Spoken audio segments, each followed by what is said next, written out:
play for the love of the game, especially when you are young and no other reason.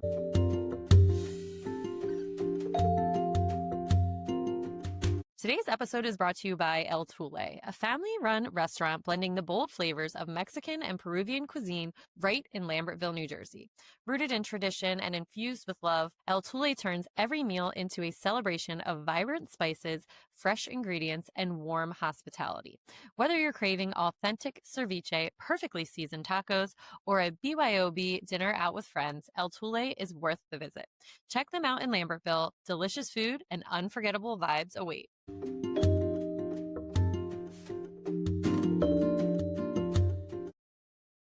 Welcome back to the Running Wine Mom podcast. I'm your host, Samantha Selinsky, aka the Running Wine Mom. Today, I get to sit down with someone whose work has shaped the way generations of us see sports, competition, and the human stories behind them. Harvey Araton spent decades as a celebrated sports columnist for the New York Times, covered everything from Olympics to US Open, and has written some of the most iconic sports books of our time. And today, on release day, we're talking about his brand new middle grade novel, The Goal of the Game. It's a story about soccer, sure, but also about pressure, identity, guilt, meaning, and the question every kid and honestly every adult asks at some point: why do we play? This conversation is for the parents juggling practice schedules and deadlines, the adults trying to find fun again, and the kids inside all of us who remember what it feels like to fall in love with the game. So without further ado, let's welcome Harvey. Welcome. Thank you. Thank you, Samantha. Good. Nice to be here. I am so excited to talk to you because I coached for over 10 years and I was an athlete as well. I also teach health and phys ed. And so the love of the game is definitely something that is important to me. And I was thinking my signature on my work email is: we don't stop playing because we grow old because we stop playing. And I think that you might be able to kind of understand that meaning a little bit as well. A little over a year ago, I tore my Achilles playing tennis.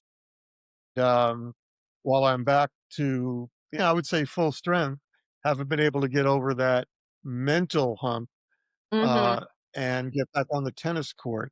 But I'm hoping that come next spring, I'll be ready to do that as well. So I may be aging and my tendon may not be 100%, but I plan to get back out there.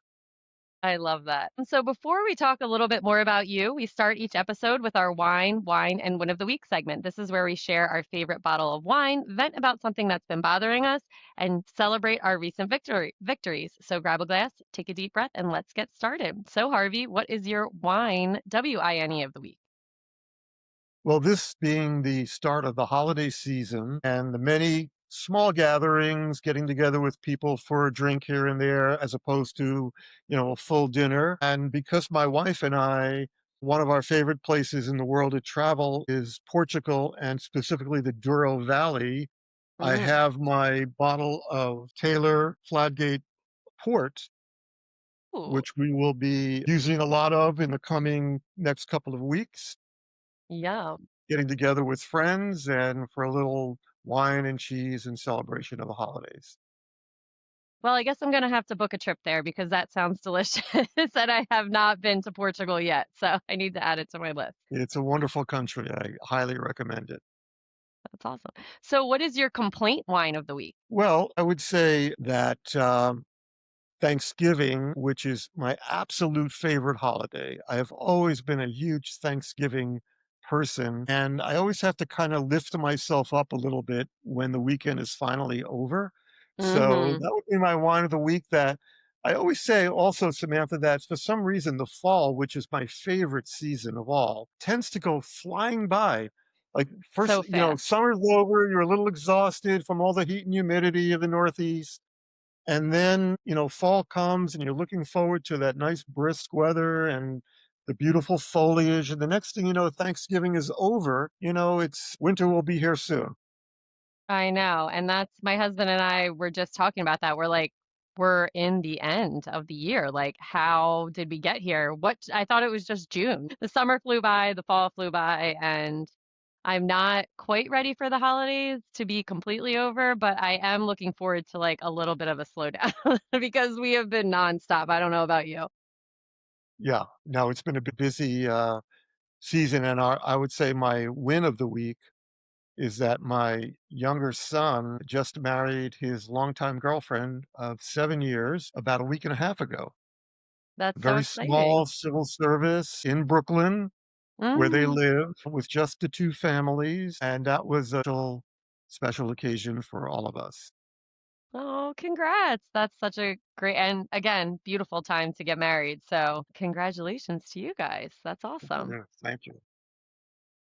I always like to ask my guests, what is one significant challenge you've successfully navigated reshaping your journey to where you are today? Well, I would say when I look overall in my long career in sports media would be that, I come from a very much a blue collar background, family of mostly civil servants. And frankly, growing up and even through most of high school, I didn't necessarily believe that my life would be all that different, but it was something to do with youth sports. Actually, playing basketball, I was a pretty good basketball player, not particularly tall, I'm only 5'8", but I was a pretty good player as a child, and it was my youth sports connections, playing basketball at a particular community center that connected me to people who somehow facilitated my very first job in sports media and journalism at my Wow. local newspaper. Now, that job was essentially answering phones, making deli runs,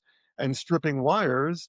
But nonetheless, it introduced me to a world that I really had not considered or aspired to.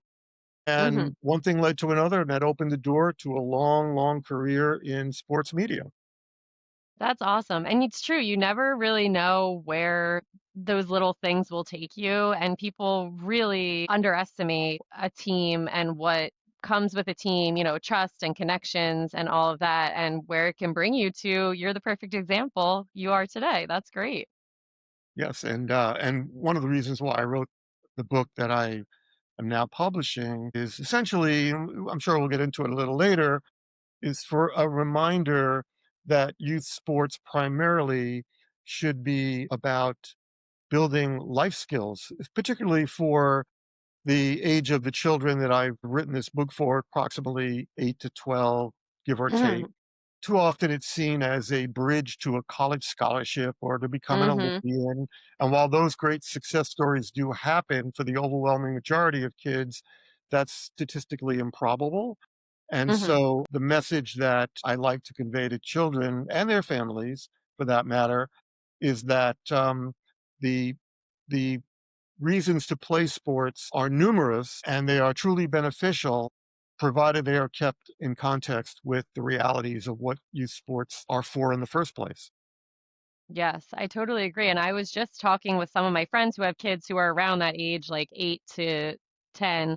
And my one friend had started her daughter in soccer at, it was like 7 or 8. And she's like, we are already behind because these teams are already established and they all started at 5 and they think they're these like superstar teams. And youth sports is just very overwhelming for the average parent, let alone all these other parents thinking that it's going to be, like you just said, their road to college success, and they're really forgetting about all of the things, the long-term life skill things that they'll learn from being on a team sport. Yeah, it's a very youth sports has it's long gone from certainly when I was as a kid playing sports, which was mostly a world of volunteer parents Mhm. and not-for-profit Mhm. organizations. The New York Times recently reported that the youth sports in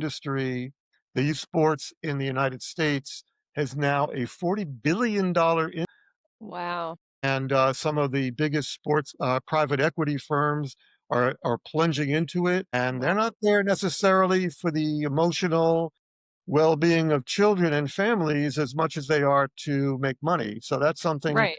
for all families to keep in mind, that the interests of those uh, the people behind the youth sports culture now are not their interests are not necessarily aligned with what most families want out of their kids Mhm. participating in a sport, whichever one it is. True. Well, before we talk more about this, I have one more question. What is your favorite way to stay active? I know you just said that you're on the injured reserve right now, but other than that, what's your favorite way to stay active?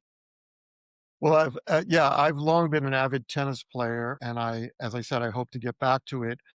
But I am also a frequent visitor to the YMCA here in my hometown of Montclair, New Jersey, and so I'm, in the gym, on the elliptical, on the bike, on the treadmill. I do some running during the warm weather months and a lot of walking. But the key is to just keep moving, keep moving. Hmm. And I love hearing I always like asking that question because, again, as a health and phys ed teacher at the high school level, I try to do lifelong sports. I do badminton, pickleball, tennis is really what I mainly teach. And I think, again, it's great to do the football and basketball can be lifelong as well. But it's always nice to hear that people are still doing the tennis and just the simple walking. It's something that you can do forever, which is wonderful. So it's funny, I played pickleball once or twice, and many of my friends are completely into it. Right. But when I went to see my surgeon after I injured myself, and I was sitting in the examining room, and he walked in and he looked at me wearing a boot and he said, "Don't tell me pickleball." And I said, "No, actually tennis." And he said, "That's interesting because 75% of my patients over a certain age are pickleball, Yeah. tearing ligaments in their knees or their Achilles or their shoulder injuries." Hmm. And that's because pickleball, I think, is a more confined space, so the twists and Yeah. turns are more frequent Hmm. than the natural striding into the ball of tennis. But I guess we can get hurt doing anything, but we do it because we love it. Yes. All right. So let's get into it. So, Harvey, your career spans from writing sports columns at the New York Times to authoring both nonfiction and fiction. If you were able to go back and tell your younger self one thing about your journey, what would that be? I think it would be don't be fearful of change and trying new things. I think I've done that throughout my career. But if I could go back and speak to my younger self, it would be to say, don't put yourself into a state of turmoil every time the opportunity to do something different, to grow, even something that seems relatively simple, like change jobs from one newspaper to Hmm. another. I often agonized over that so much. And yet, each time that I made a change or tried something different, let's just say, becoming a first time author, Hmm. um, I probably could have done without all the anxiety that went along with so many of these, changes in my life. I would just tell my younger self, calm down. It'll all work out. Hmm. It'll be good. Yeah, such great advice. And that's what I feel is like so many of us get so overwhelmed with the things that could go wrong rather than the things that could go right with the things, which is mostly what happens. It usually goes right. And if it goes wrong, you figure out how to fix the problem. It's probably a problem you didn't even think of, which is I feel the same way. So I love that advice. I try to tell my sons, I have two sons, 35 and 32, um, to, try to just live in the moment and embrace the good Hmm. stuff that's happening to you without projecting too much down the road. You'll deal with it when you get there. I didn't necessarily follow my own advice when I was growing up, as I said, but I've learned enough now Yeah. to impart that to them.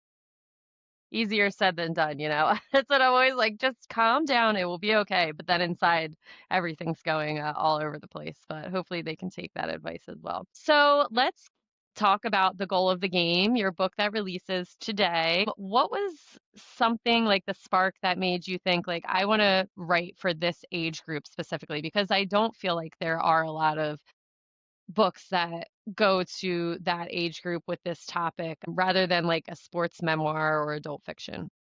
Well, when I was still writing my columns and feature stories for the Times, around a little after the turn of the century, I began writing about issues in youth sports.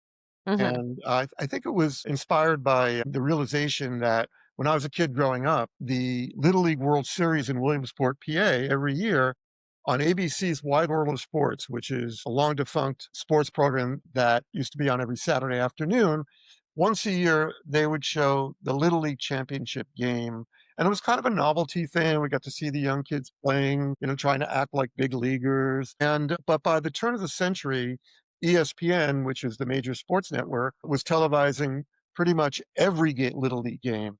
And it Mhm. made me think, raise the question of, are we celebrating children or are we exploiting them? Are they becoming part of the for-profit corporate, machine? And so I did a column, talking to Little League people about it. And that kind of moved me to look for those kinds of angles as I began to see the sports culture changing from when I grew up, which was mainly parent volunteers and, town had a local soccer club or a baseball Mhm. club, and it was all becoming pay to play and not insignificant amounts of money. So I began to write these stories, but I realized after I was no longer working for the Times full time, I still contribute some, that these stories were all directed at parents in a newspaper like the Times, and I thought it would be nice to kind of take on a young person's voice, if I could do that, wasn't quite sure, and write something that would be directly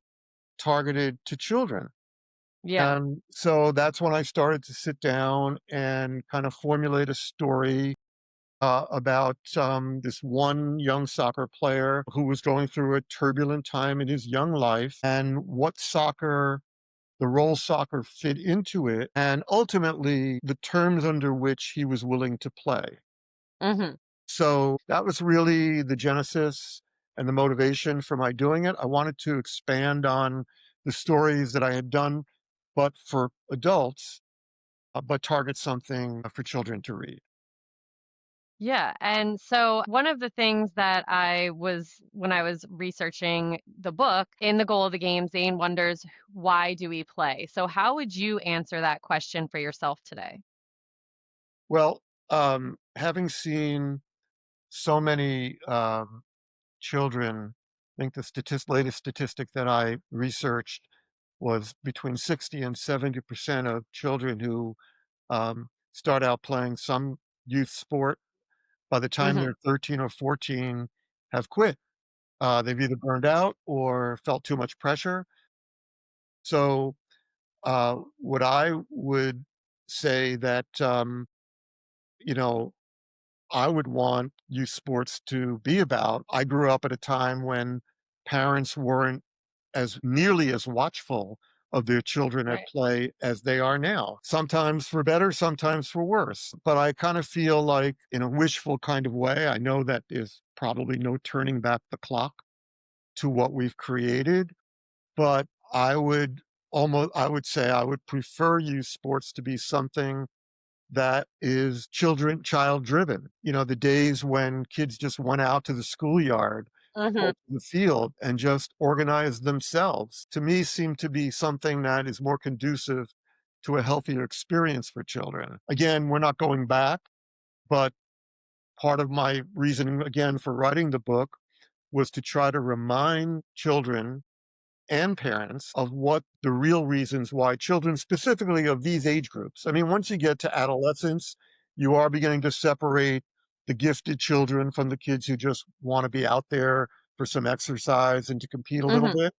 But at this particular, middle grade age, it should really be about the purity, I should say, how we idealize sports, the development of skills, the appreciation of being a good teammate, of making a Mhm. commitment, all of those things, playing with different kinds of children from all different backgrounds. All of those things are the true benefits of youth sports, particularly at these younger ages.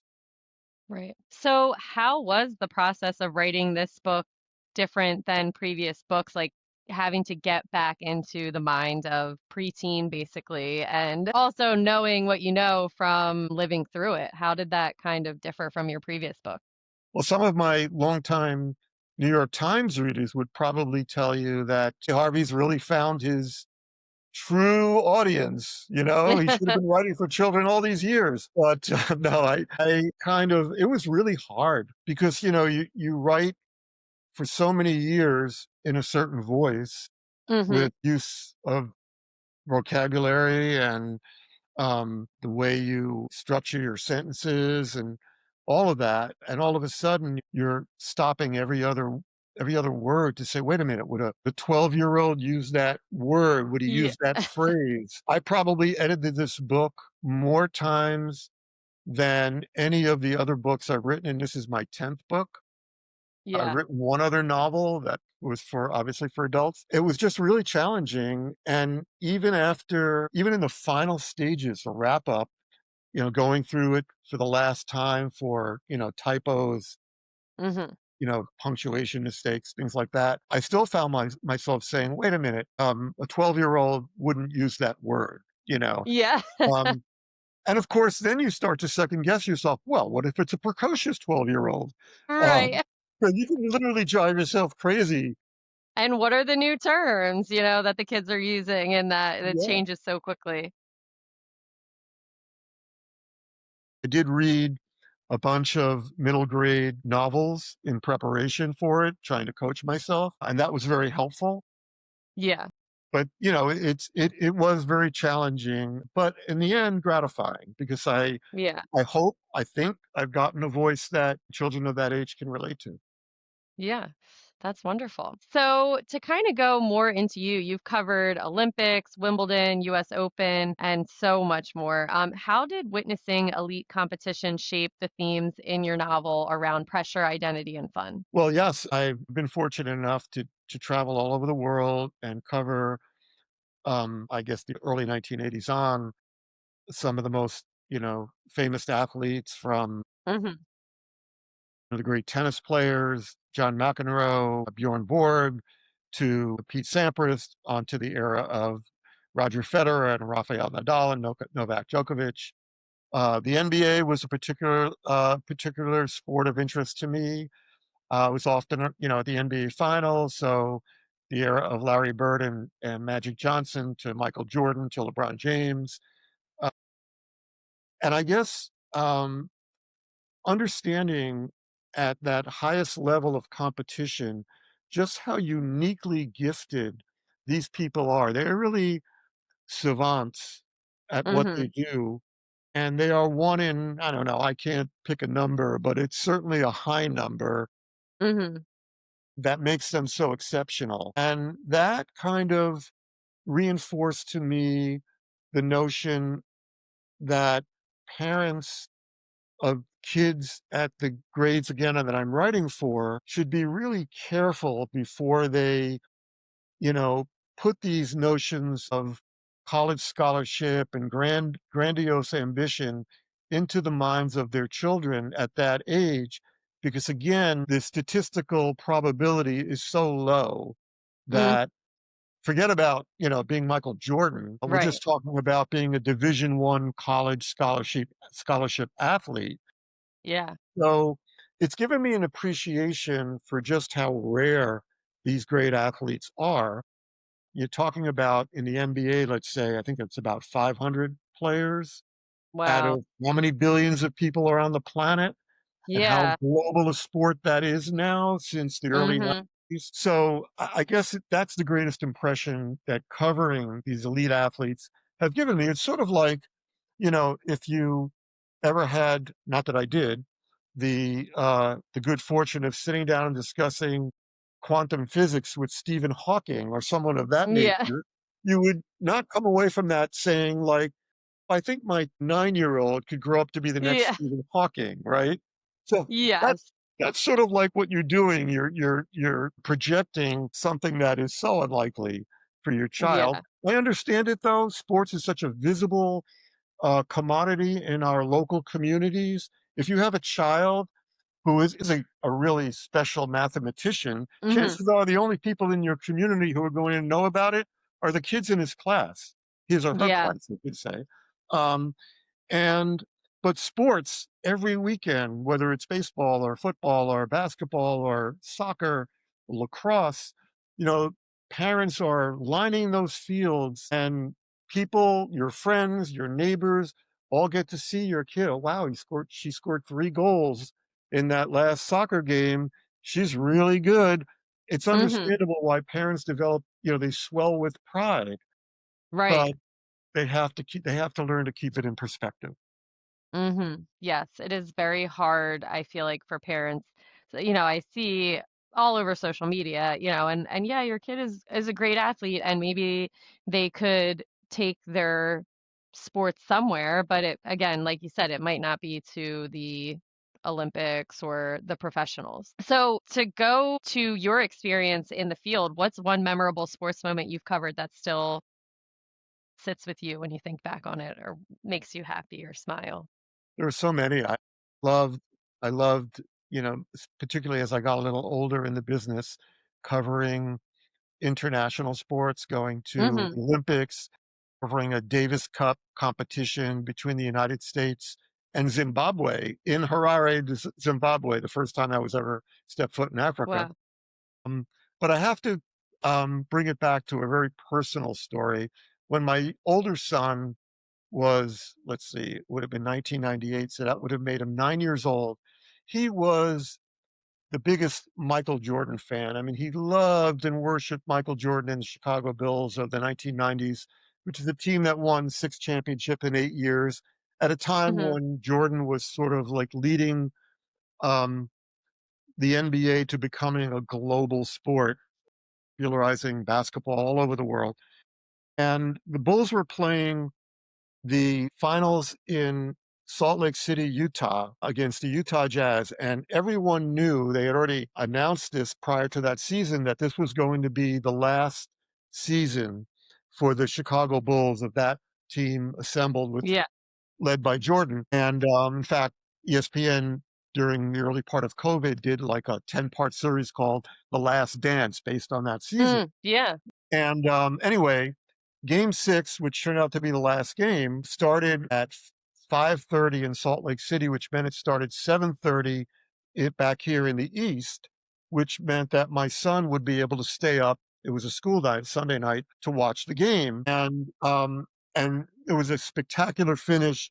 Jordan stole the ball from one of the Utah players and hit the game-winning shot. And it was a storybook ending. He did retire, sit out 2 years and come back and play 2 years for the Washington Wizards, but that was Hmm. sort of like, just not even nobody really even thinks about that. But the storybook end to his Chicago Bulls career was that night in Utah, and I was on what had to be a ferocious deadline. I probably had 25 minutes from the time the game ended to file my column back to New York for that main edition of the Times, Hmm. and they were holding the paper because it was such a big sports event. The Times was never thought to be it's a real super serious sports newspaper, but Michael Jordan was front page news. And in Yeah. fact, I think my column did run on the front page of the paper that night or the next morning. Anyway, so I just couldn't help myself. I knew my son was watching it. I knew how important it was. And I was determined that I was going to share a couple of minutes with that with him. So even though I was pressed for time, I think it was 20, Yeah. 25 minutes I had, picked up my cell phone, dialed home, and told my wife, "Let me speak to Alex." And he got on the phone, and I said, "Wasn't that amazing? Dad, Michael's so great. Isn't he great? Isn't he great?" Oh, And I just, like, think back to that, it's a famous sports moment in the American sports culture, but for me, it'll always represent sharing something with my young son, even though I couldn't be with him to watch it, that I had to right. take a moment or 2 just to share it with him. So, that's one that particularly stands out Wow. for me. And that's so cool to hear that because as a watcher, someone watching, maybe you would think, oh my gosh, it's the coolest thing for this writer to be there and be able to write about this. But like the reality, even though you think it was a great moment, but the real moment was sharing it with your son, which is something so much more important and always goes back to, your kids are first, which is pretty cool to hear. I love hearing that. It's always trying to create that, that we never do create the perfect work-life balance, Right. but we try, right? We Right. try. We Endlessly try. try. So, one of the themes in your new book is balancing playing for keeps versus playing for fun. As adults, and especially as parents, we often forget the fun part. How do you personally reclaim play in your life right now? Well, I think that as with anything, when we get caught up in our work life Hmm. and it sometimes feels like we never do enough or there's always more to do. So let's say, for instance, I'm entering into the heavy period of book promotion right now, Hmm. but it's also the holiday season. And it will be very easy for me to say, instead of Just like, say, taking a moment, taking an hour or 2 hours to go to the Y and work out. Right. Wait, I can do more work at home. There's more emails I can send out. There's more people I can reach out to help me promote the book or whatever. Mhm. I try always to include the things that I do when I'm not stressed out at work. Right. And so that includes making sure I get my workout in. That includes, calling up one of my sons and driving to where they live and saying, let's grab lunch, making sure that I'm seeing my friends, checking in. I have a Right. 98-year-old mother living in a nursing home right now. So making sure that I'm getting there. It's about, a 45-minute drive from where I live. Mhm. Because I think, as I said, I think that what happens is in our high stress, anxious work lives, we tend to push the good things, the things that balance us away too easily because we feel like if we don't, and I think that that's something that it's not exclusive to Mhm. the United States, to American life and American work life, but it's certainly something here that is more, that I think is more of an issue than maybe in Mhm. some countries like in Europe or Scandinavia, where there Right. is more of this natural balance, Mhm. where work weeks might be shorter or work days might be shorter. The American workforce tends to push itself as hard as possible. There are some benefits to Truly. that, but it could also cause some real imbalance in your life. So I Yeah. try very, very hard to make sure that I'm doing the things that I know are good for me.